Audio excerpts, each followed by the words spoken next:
अस्सलाम वालेकुम students. Vital institute of information technology और ड्राइंग एंड डिज़ाइनिंग कोर्स के सिलसिले का है लेक्चर नंबर 20। और इस लेक्चर में हम एमएस पेंट में कुछ 3D शेप्स और इसके अलावा कुछ ड्राइंग टेक्निक सीखेंगे डिफरेंट टाइप्स के ऑब्जेक्ट्स बनाने के लिए, और किस तरीके से हम एमएस पेंट में डिफरेंट ऑब्जेक्ट्स को ड्रॉ कर सकते हैं। सबसे पहले मैं आपको बताता हूँ कि अगर हमने फ़र्ज़ करें एक लैपटॉप को ड्रॉ करना हो तो लैपटॉप को किस तरीके से ड्रॉ करेंगे। एक बेसिक शेप के लिए हम सबसे पहले एक रेक्टेंगल लेंगे, उसके बाद उसी रेक्टेंगल के अंदर हम एक राउंडेड रेक्टेंगल ड्रॉ करेंगे फॉर द लैपटॉप स्क्रीन, और ये जनाब आपका आ गया इसमें। इसके बाद इसको कोई कलर दे दें यहाँ से।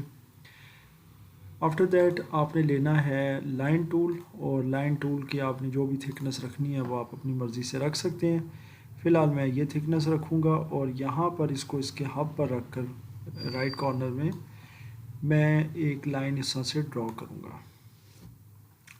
जब ये लाइन ड्रॉ हो जाएगी तो मैं इसको बाहर की तरफ निकालूँगा, और फिर उसके बाद सिलेक्ट, और वही rectangular selection and transparent selection.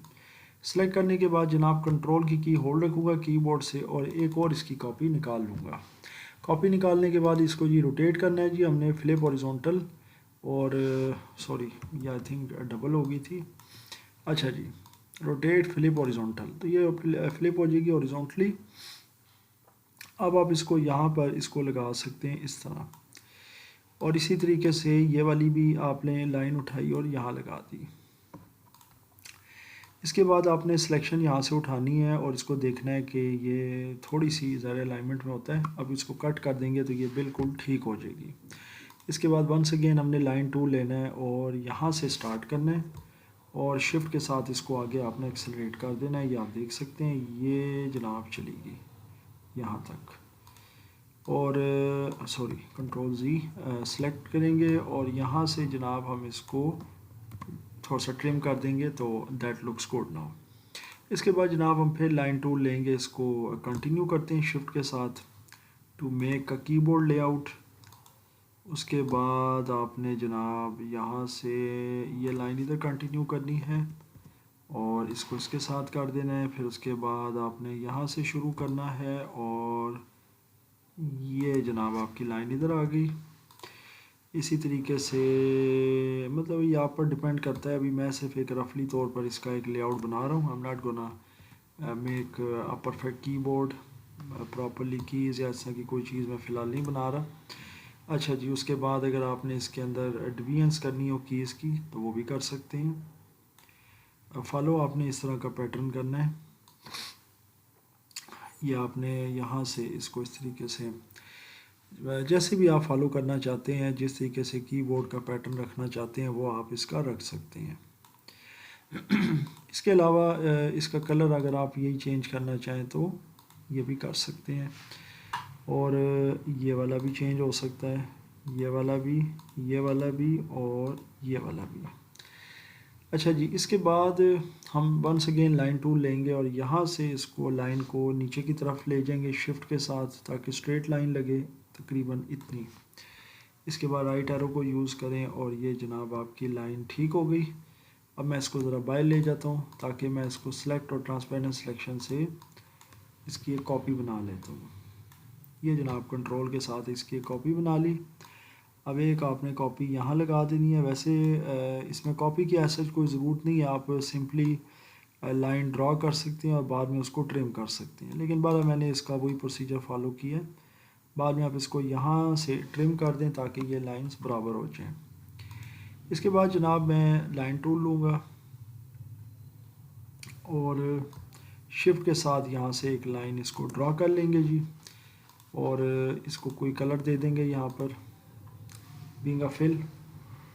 तो आई होप कि आपको यहाँ तक इस ड्राइंग की समझ आ रही है कि किस तरीके से आपने 3D इसको करना है। इसके अलावा इसके अंदर अगर आपने कोई तस्वीर लगानी है तो उसके लिए आपको एक स्क्रीनशॉट लेना पड़ेगा स्क्रीन का।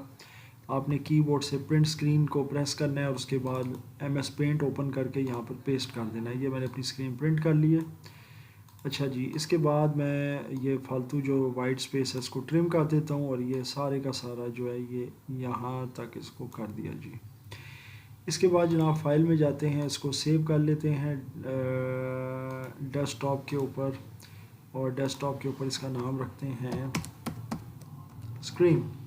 स्क्रीन रखने के बाद इसको सेव कर दिया, क्लोज़ कर देते हैं। वापस आते हैं अपनी ड्राइंग में, पेस्ट, और पेस्ट में से हम ऑप्शन सेलेक्ट करेंगे पेस्ट फ्रॉम डेस्कटॉप, और डेस्कटॉप पर पड़ी है स्क्रीन। ये देखें जी स्क्रीन आ गई है। खैर ये बहुत बड़ी है, इसको हम यहाँ से डायगनली पहले छोटा करेंगे जी।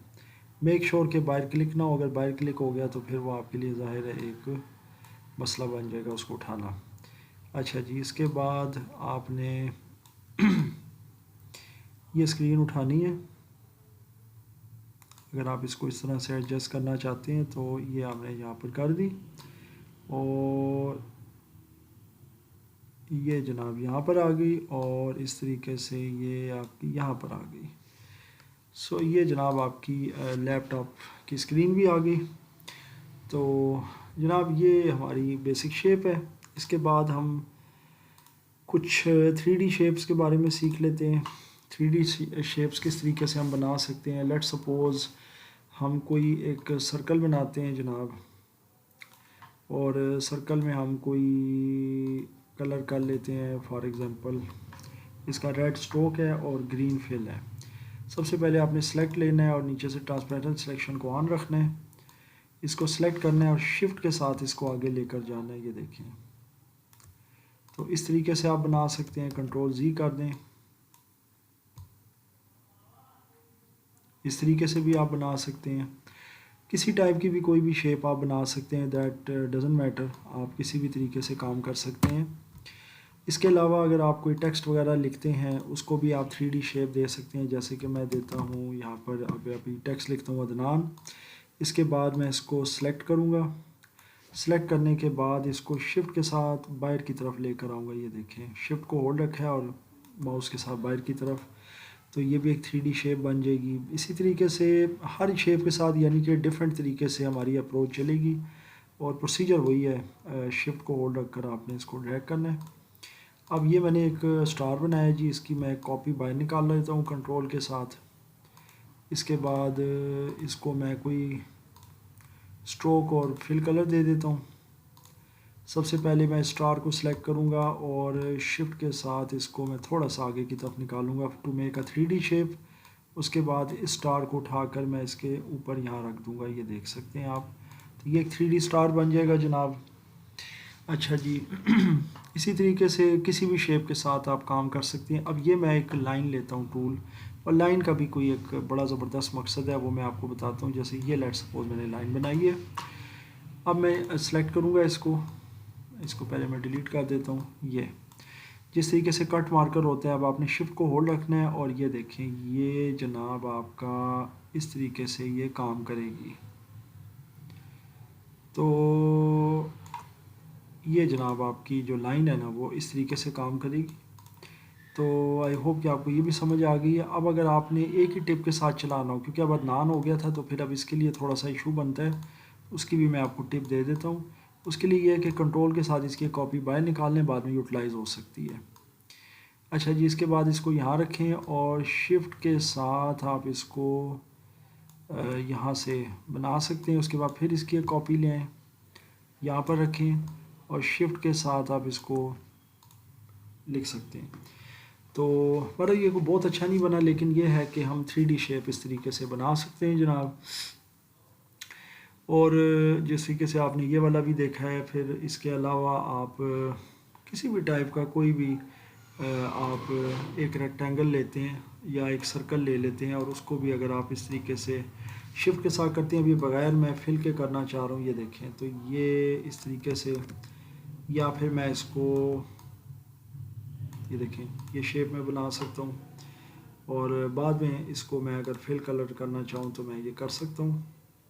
ये देख सकते हैं आप, तो ये भी एक 3D शेप बन गई।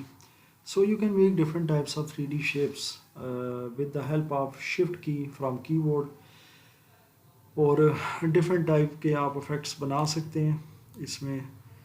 तो आई होप कि आपको इस लेक्चर में ये 3D शेप्स और इसके अलावा जो मैंने आपको एक लैपटॉप डिज़ाइन करना बताया, वो भी एक ड्राइंग की एक टेक्निक थी हमारी कि किस तरीके से हम कोई शेप ड्रॉ कर सकते हैं 3D में। इंशाल्लाह अगले लेक्चर में हम 3D और 4D डिफरेंट डायमेंशंस को डिस्कस करेंगे डिटेल में, और आपको इंशाल्लाह डिफरेंट डायमेंशंस ड्रॉ करनी और उनके माबैन क्या फ़र्क होता है वो भी इंशाल्लाह मैं बताऊंगा। आप इसकी प्रैक्टिस कीजिएगा। अगर किसी किस्म का कोई क्वेश्चन हुआ या कोई प्रॉब्लम हुई तो ज़रूर शेयर कीजिएगा।